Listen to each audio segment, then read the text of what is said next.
Oke, teman-teman, kali ini gue mau sharing pengalaman pribadi gue. Mungkin di antara kalian juga ada yang ngalamin hal ini sekarang. Gimana sih yang harus, bukan gimana ya, apa yang harus kita lakukan ketika kita udah banyak banget kirim CV ke beberapa company tapi kita belum dipanggil-panggil juga untuk interview atau tes tulis gitu. Yang harus kalian lakukan adalah apply terus.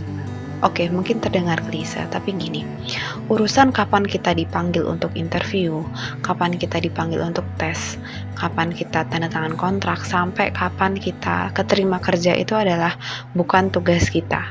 Maksudnya gini, itu sudah masuk tugas Tuhan, tugas Allah.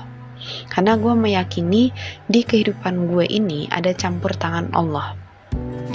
Jadi, dulu awalnya pas gue lulus S1 gitu ya, lama banget gak ada panggilan.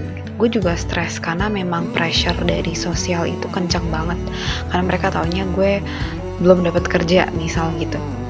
Tapi gini, gue juga mikir tugas gue juga cuman sampai ngelamar kerja, lihat company-nya mana nih yang gue pengen tuju, overview-nya kita baca, kita kirim CV online maupun offline. Nanti urusan yang setelah itu bukan ranah kita gitu loh. Itu tugas Allah, itu tugas Tuhan buat kalian yang tidak beragama Islam gitu ya.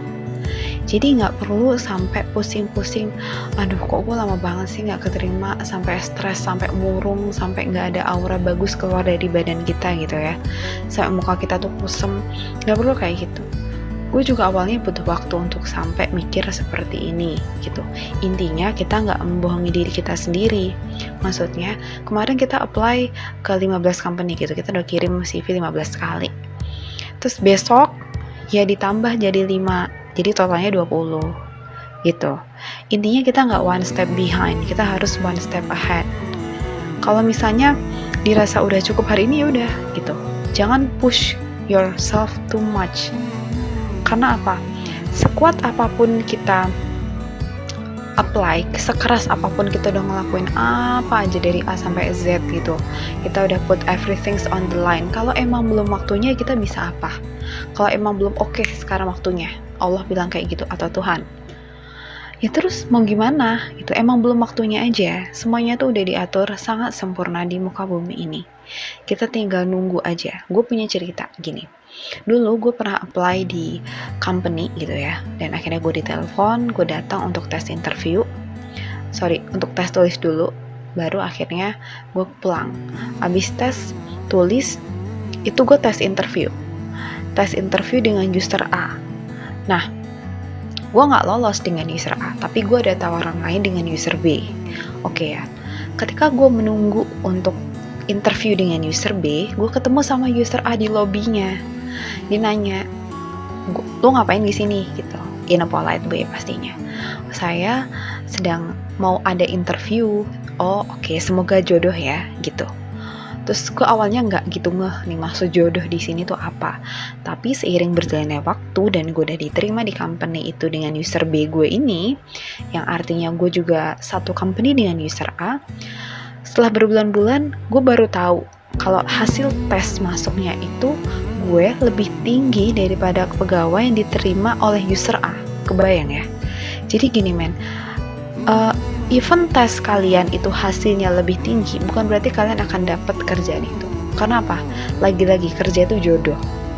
User A emang kurang klik hati aja sama gue, terus gue bisa apa? Ya kan? Yang jodoh sama gue itu user B gitu loh. Bukan berarti kita nggak qualified, kita kurang pinter, kita kurang nggak bisa kerja, malah nggak kayak gitu loh. Jadi menurut gue di sini kerja itu jodoh-jodohan. Malah setelah gue berbulan-bulan di sana, gue makan siang bareng sama user A. Kita ngobrol santai gitu. Ada staff satu lagi. Nah, di situ kan gue nggak mikir pertama kali gue ketemu user A interview deg-degan, terus gue bakalan ending makan siang bareng gitu kan nggak. Jadi gitu, intinya kita hanya perlu berjuang terus, semangat. Karena kapan kita akan kerja, diterima di salah satu company itu adalah tugas Allah. Itu bukan ranah kita lagi. Nah, gimana caranya biar kita nggak stres gitu ya sambil nunggu ada panggilan? Get a hobby. Kalau misalnya kalian udah punya hobi, ya ditekunin aja. Mungkin watching movies. Ya emang kenapa? Selama kita nggak ngelakuin hal yang melarang atau ngelanggar hukum dan agama. Nonton drakor, ya udah emang kenapa? Emang ada salahnya? Enggak kan? Gitu. Jadi jangan stres, jangan putus asa. Intinya kita tetap berjuang keras dan kirim CV sebanyak-banyaknya. Itu sih yang dari gue. Gue juga bakalan bikin video tentang beberapa link yang akan gue kasih tahu kalian. Dulunya gue sering banget buka link itu pas gue lagi getol-getolnya nyari kerja gitu ya. Semoga bermanfaat juga buat kalian. Dan jangan lupa subscribe, like, terus share ke teman-teman kalian, say something nice di kolom komen, dan bye-bye.